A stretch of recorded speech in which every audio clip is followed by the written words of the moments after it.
वर्षाच्या सुरुवातीला जानेवारी फेब्रुवारी महिन्यामध्ये दूध उत्पादक शेतकरी संघर्ष समितीच्या नेतृत्वाखाली जे प्रचंड आंदोलन दूध उत्पादकांचं झालं, त्या पार्श्वभूमीवर दुग्ध विकास मंत्री राधाकृष्ण विखे पाटील यांनी दुधाला 34 रुपये भाव मिळेल अशा प्रकारे दूध उत्पादकांना आश्वासित केलेलं होतं।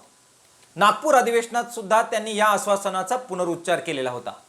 काही दिवस अनुदानाचं नाटक झालं, आता मात्र गेले 3-4 महिने दूध उत्पादक आपलं दूध अवघ्या 24 रुपये प्रति लिटरने विकतोय।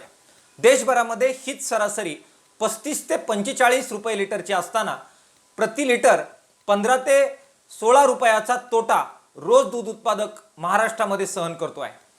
दुग्ध विकास मंत्र्यांना आपला शब्द पाळता येत नसेल, त्यांची ती क्षमता नसेल, तर त्यांनी ह्या पदावर राहू नये, दुसऱ्या एखाद्या कार्यक्षम माणसाला हा कारभार द्यावा आणि हे पद मोकळं करावं, अशा प्रकारची मागणी करण्याची वेळ आज महाराष्ट्रातल्या दूध उत्पादकांवर आलेली आहे।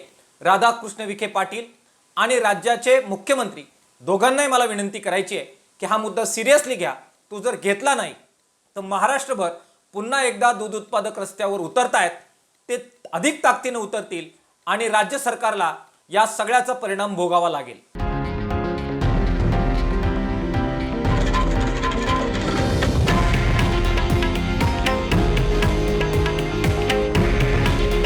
हे आहे देशातील नंबर 1 न्यूज नेटवर्क आणि आपण पाहत आहात TV9 मराठी।